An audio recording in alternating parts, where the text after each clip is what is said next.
Assalamualaikum warahmatullahi wabarakatuh. Perkenalkan, nama saya Serliana Puspita Dewi. Saya kelas 11 F1. Saya akan menjelaskan tentang peradaban Islam pada masa modern. Islam dan peradaban ini menampilkan peradaban Islam baru yang esensinya lebih berbeda dengan peradaban sebelumnya. Peradaban yang ditinggalkan oleh Nabi Muhammad sangat jelas berbeda dengan peradaban Arab di zaman jahiliyah. Islam telah melahirkan revolusi kebudayaan dan keperadaban. Meskipun demikian, pengaruh lokal adalah proses alami yang tidak dapat dihindarkan. Akan tetapi, pengaruh ini justru memperkaya peradaban Islam itu sendiri. Contoh yang lebih dekat lagi dan telah berusia berabad-abad adalah Menara Kudus, yang merupakan akulturasi unik persentuhan dua kebudayaan. Yang pertama, periode klasik 650 sampai 1250 Masehi. Yang pertama, fase ekspansi, integrasi, dan puncak kemajuan 650 sampai 1000 Masehi adalah fase Islam menyebar dengan pesat melalui Afrika Utara sampai ke Spanyol pada daerah barat dan Persia sampai ke India pada daerah timur. Yang kedua, fase disintegrasi 1000 sampai 1250 Masehi, yaitu fase umat muslim mulai pecah karena masalah politik. Kedua, periode pertengahan 1250 Masehi sampai 1800 Masehi. Fase kemunduran 1250 sampai 1500 Masehi. Fase ini merupakan lanjutan dari perpecahan kaum muslimin. Sistem khilafah sudah tidak diterapkan lagi. Yang kedua, fase 3 kerajaan besar 1500 sampai 1800 Masehi. 3 kerajaan yang dimaksud adalah Kerajaan Utsmani atau Ottoman Empire yang berada di Turki, Kerajaan Safawi di Persia, dan Kerajaan Mughal di India. Yang ketiga, periode modern 1800 Masehi hingga sekarang. Abad pertengahan, umat Islam memasuki abad modern. Masa modern disebut juga masa pembaruan. Masa pembaruan merupakan masa kebangkitan umat Islam. Pembaruan Islam adalah upaya untuk menyesuaikan paham keagamaan Islam dengan perkembangan dan yang ditimbulkan kemajuan ilmu pengetahuan dan teknologi modern. Periode ini merupakan periode jatuhnya Mesir kepada orang Barat. Periode inilah yang membuat pembaruan Islam muncul sebagai bentuk kebangkitan Islam. Jatuhnya Mesir ke tangan bangsa Barat menyadarkan umat Islam bahwa di Barat telah timbul dalam peradaban baru yang lebih tinggi dan merupakan ancaman bagi Islam. Berbekal ilmu pengetahuan yang dikuasai, bangsa Eropa melakukan penjajahan di bumi. Orang-orang Eropa berhasil menemukan daerah-daerah baru. Hal-hal yang mendasari kebangkitan Islam di dunia. A. Pemahaman mayoritas kaum muslim terhadap Islam sangatlah lemah. Akibatnya, dalam banyak hal, kaum muslim tidak lagi terikat dengan ajaran Islam. B. Lenyapnya institusi politik Islam yang menjadi payung Islam dan kaum muslimin. C. Budaya yang menyimpang dan Al-Quran dan hadis. Tokoh-tokoh Islam pada masa modern. Saya akan menjelaskan satu persatu tentang tokoh-tokoh Islam tersebut. Yang pertama, Muhammad Ali Pasha 1760 sampai 1849 Masehi. Muhammad Ali Pasha adalah seorang pelopor kebangkitan Islam di Mesir yang lahir pada tahun 1765 di Kawala, lebih tepatnya di Yunani. Muhammad Ali Pasha banyak melakukan inovasi yang sangat berpengaruh, yaitu berhasil menjaga stabilitas ekonomi di Mesir yang menjadi landasan munculnya tokoh pembaruan Islam pada masa berikutnya. Yang kedua, Rifa'ah Baidawi Rafi'at At-Tahtawi 1801 sampai 1873 Masehi. Rifa'ah Baidawi Rafi'at At-Tahtawi adalah tokoh yang berhasil menerjemahkan lebih dari 1000 karya bahasa Prancis ke dalam bahasa Arab, sehingga umat Islam dapat mengetahui ilmu-ilmu yang membawa kemajuan bagi bangsa Barat. Rifa'ah Badawi Rafi At-Tahtawi merupakan pimpinan majalah Al-Waqi'i Al-Mishriyah yang didirikan oleh Muhammad Ali Pasha sebagai media untuk menyebarkan pembaruan dan pemikiran-pemikiran Barat. Yang ketiga, Jamaluddin Al-Afghani 1838 sampai 1897 Masehi. Jamaluddin Al-Afghani dilahirkan di Afghanistan pada tahun 1838 karena di belakang namanya melekat dengan sebutan Al-Afghani yang menunjukkan dari wilayah mana ia berasal.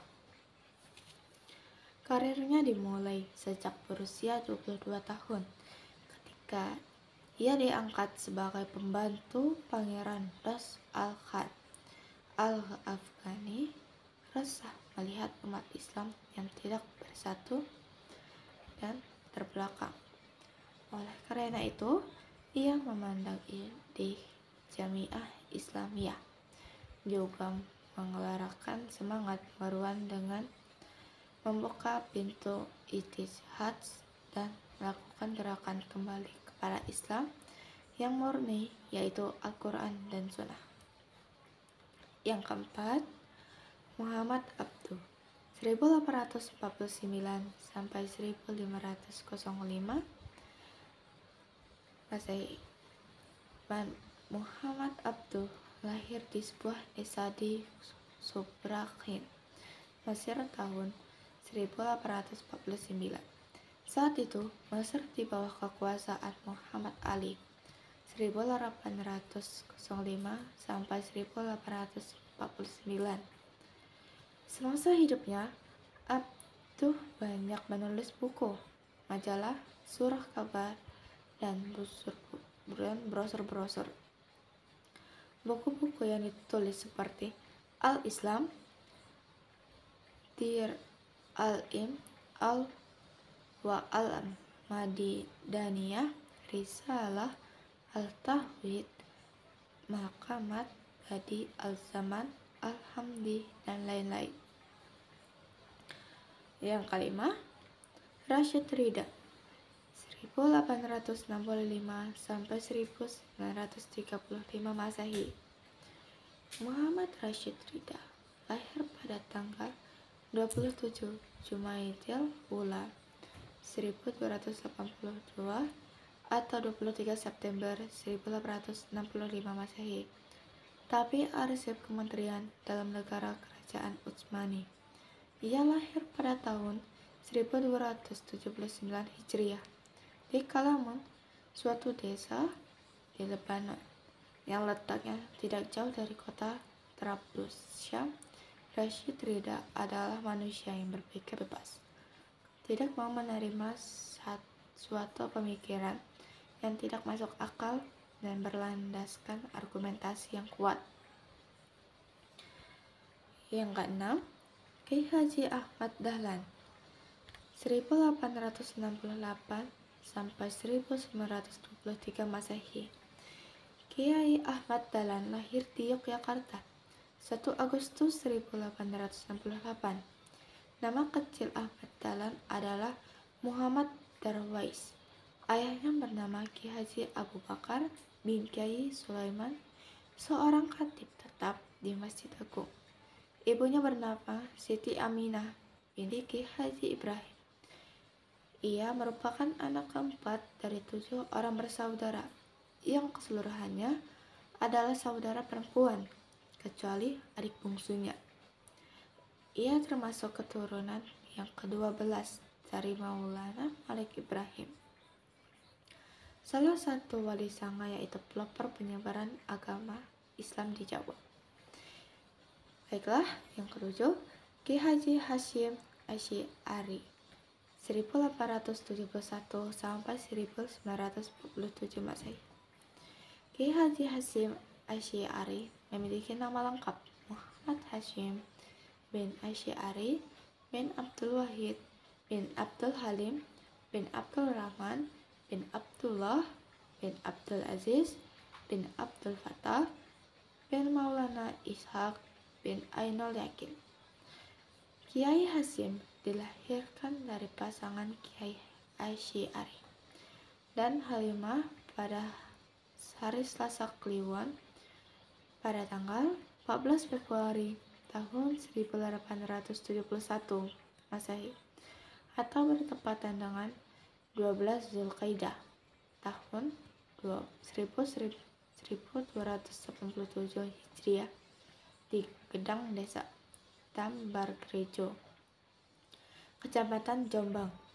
Kiai Hasyim hidup dalam lingkungan pesantren muslim tradisional Gendang. Keluarga besarnya bukan saja pengelola pesantren, tetapi juga pendiri pesantren. Yang ke-8, Muhammad Iqbal 1877 sampai 1938 Masehi.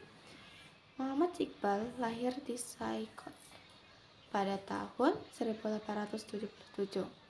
Ia berasal dari keluarga kasta Brahmana Kashmir. Ayahnya bernama Nuh Muhammad yang terkenal saleh dan adalah guru pertamanya. Lalu dimasukkan ke maktab untuk mempelajari Al-Quran, kemudian ke Stockbridge Mission School mempelajari pelajaran agama, bahasa Arab dan bahasa Persia. Muhammad Iqbal merupakan sosok pemikir multidisiplin sebagai pemikir muslim dalam arti yang sesungguhnya. Iqbal telah merintis upaya pemikiran ulang terhadap Islam demi kemajuan kaum muslimin. Baiklah, selanjutnya tentang revivalisme. Pada abad klasik Eropa kagum melihat peradaban Islam. Sebaliknya, pada masa abad modern, Islam yang sangat kagum melihat peradaban Eropa. Islam pada abad pertengahan telah memiliki orientasi peradaban yang berkutat pada urusan agama dan Tuhan serta mengesampingkan kehidupan di dunia. Para tokoh pembaru Islam menyadari bahwa imperialisme Eropa terhadap peradaban Islam disebabkan keterbelakangan umat Islam dalam pendidikan, teknologi, sosial, politik, dan ekonomi. Sebab-sebab tersebut melainkan kesadaran bahwa Islam harus bangkit supaya tidak selalu ditekan oleh bangsa Eropa melalui perubahan cara pandang Islam. Sejak itu, Islam mulai diarahkan untuk rasional ilmiah supaya dapat memecah masalah di kehidupan nyata, baik dari pendidikan, sosial, politik, dan ekonomi, tanpa menghilangkan sisi religiusnya. Salah satu upaya untuk menegaskan gerakan tersebut melalui pemantapan ideologi dalam bidang pendidikan dan organisasi. Bentuk gerakan. Mula-mula tokoh Afghani melakukan pembaruan dalam bentuk pendirian gerakan politik rakyat yang dikenal dengan Pan-Islamisme. Pan-Islamisme merupakan organisasi yang menekankan adanya persatuan umat Islam dalam sebuah gerakan menantang imperialis dan kolonialis Eropa.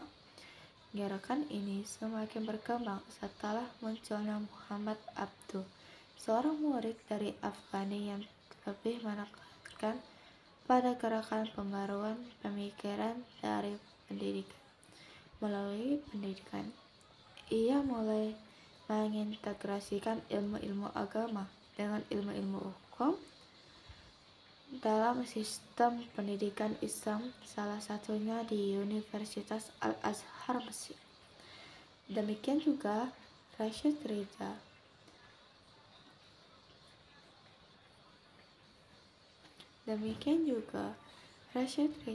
Ia bernilai bahwa kemunduran Islam dikarenakan salah satunya sifat fanatisme yang menangkar di pikiran Muslim. Ia menganggap bahwa umat Islam kala itu mengingkari ajaran-ajaran Islam, bahwa hidup itu harus bersifat dinamis, bukan statis, yang kemudian menimbulkan fanatisme. Beriringan dengan itu, muncul juga seorang Islam bernama Iqbal. Pada awal abad ke-20, ia menginginkan peradaban baru Islam yang anggun. Anggun yang dimaksud adalah mengisi kekurangan peradaban Barat. Demikian juga Barat mengisi kekurangan di Timur. Intinya saling melengkapi. Pemikiran dan gerakan inilah yang kemudian menciptakan sebuah peradaban modern Islam sebagaimana yang kita kenal saat ini. Baiklah, saya akan menjelaskan tentang faktor modernisasi atau pembaruan. Yang pertama, pemurnian ajaran Islam dan unsur-unsur asing yang dipandang sebagai penyebab kemunduran Islam. Yang kedua, pengiriman para pelajar Muslim oleh penguasa Turki, Mesir, dan India ke negara-negara Eropa untuk menimba ilmu pengetahuan, dilanjutkan dengan gerakan penerjemahan karya-karya Barat ke dalam bahasa Islam.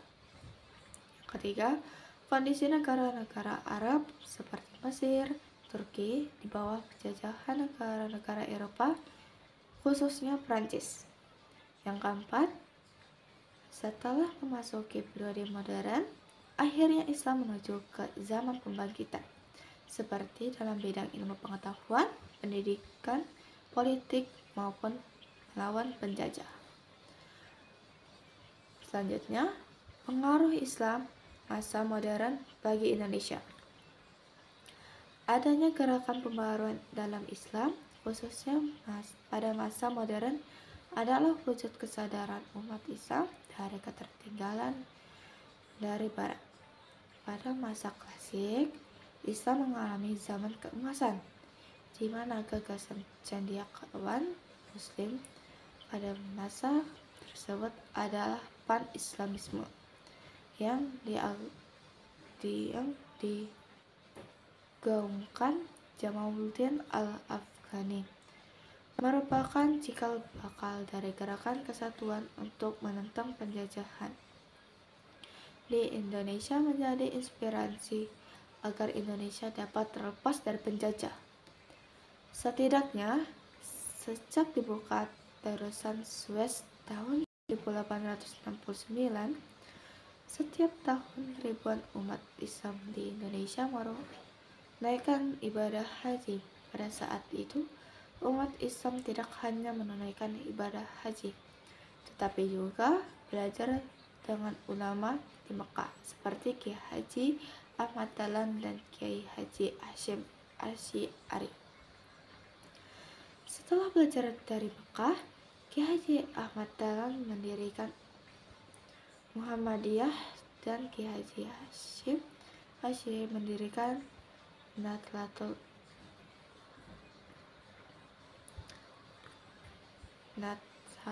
Ulama. Kedua organisasi tersebut sampai sekarang berpengaruh di Indonesia maupun di dunia.